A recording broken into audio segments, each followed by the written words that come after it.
Hello and welcome back to my channel. I have another philosophy video that I feel like making, specifically a philosophy of mind video, this thing called illusionism. So I'll just get started. My entire life, I've always felt like something about life was just pretend, you could say an illusion, hence the name illusionism in this particular topic. And yeah, I think it makes a whole lot of sense, at least based on like a lot of the things that like I've been reading, because pretty much I've noticed that people always take their subjective experience seriously.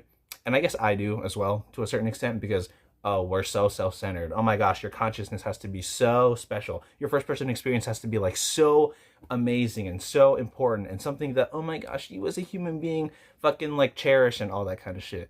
But the more I think about illusionism and based on the things that like I've read, it's nice to know that there is an idea positing something that I've always thought and can be put into like better words basically.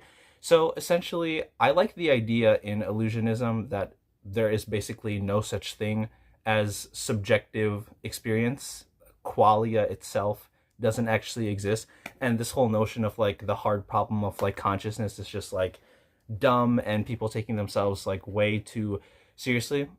Because as I think about it more, the notion of, consciousness and our subjective experience, our qualia, so to speak, being something of like an illusion, yeah, it connects to me as to how like this entire world and our entire lives basically kind of just feel like pretend. Because when you think about it, you don't actually control anything that you think, anything that like you perceive. Whatever you see here, and and in all honesty, it just confirms to me like even more that like this life is actually meaningless and that there's no like actual purpose to like anything.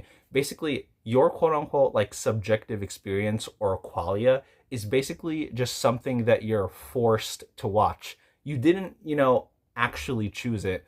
And I think when I like spoke about like my video in terms of like compatibilism and like free will and stuff like that, I said that compatibilism doesn't really like make sense to me because you don't really do anything in the world to create cause and effect. That's just the illusion of free will. You are part of cause and effect, which makes everything that happens in the world happen regardless of whether like it makes sense to you or not. Like, yeah, I guess consciousness just like links back to like an epiphenomenon. I made a video about like epiphenomenalism if you want to like check that out. But basically, yeah, there's nothing real about like our mental experiences, our quote unquote like subjective experiences and all the things about like qualia, because I don't know, when you think about it like further and further, thinking is basically like, when I think about it, it's just like a mild form of like an ego death, because when you're constantly thinking about like, oh, me, who am I, what exactly does I like consist of, like you kind of just get like a blank, like like a blank slate. And I think this is where people start projecting like metaphysical sort of like bullshit that like isn't actually there, because they can't like face up to the fact that like their conscious experience is basically just an illusion, an epiphenomenon, something that like actually doesn't exist in the first place, if we're gonna like take it so far. I even have a video about like elements of materialism and the things that I've seen. It connects elements of materialism and illusionism together. But I guess to like explain consciousness in the sense that like, okay, why do we feel like we have this quote unquote like experience? I think trying to understand the self is basically just everything is actually a third person experience masking itself as like a first person experience. Because okay, you don't choose what your biases are, you don't choose what your inclinations are, you don't choose what your will is, so to speak. Even if you want to argue that there is a will, it's not free. So there's no such thing as like free will actually. So your notion of like thinking is basically just imagine like an empty audience and there's a show right in front of you. And I think this will really piece together in terms of like how life itself is actually fake and nothing is actually real. But even the notion in which you think that like you're thinking, it's like, okay, whatever's on the stage, the quote unquote like third-person experience is manipulating you into thinking that this is a first-person experience. But when you try to make sense of whatever's happening on the stage as basically just a bunch of like empty chairs in the audience, it doesn't really like take you further because nothing is actually real.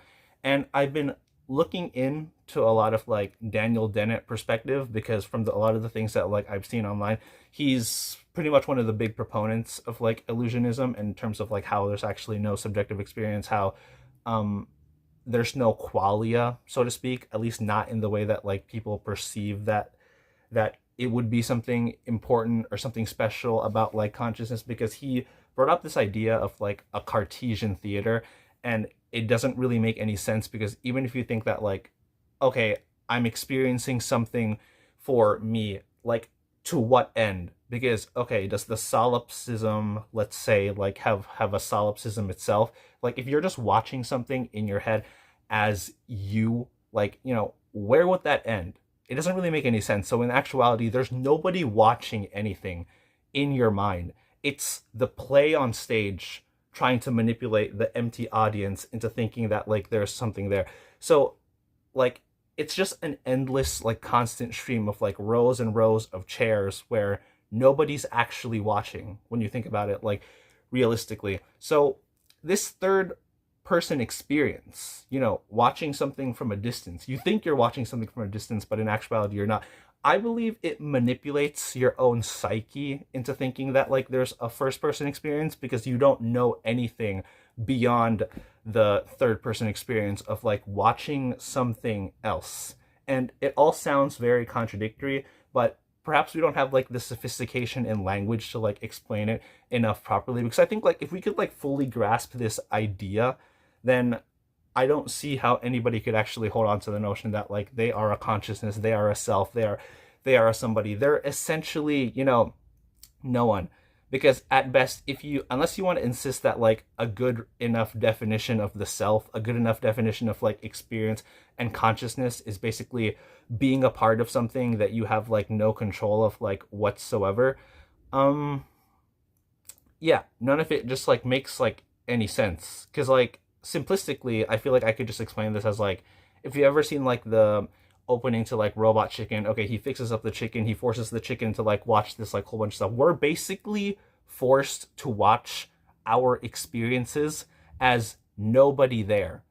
That's why, just like thinking about it like further and further, when you get to like yourself, if it can even be like actually explained, it's like the actors on a stage trying to make sense of like an empty audience that like simply isn't there. But this show is quote unquote like so captivating, even though it's not real. You might identify with being, you know, an absence in the audience, so to speak.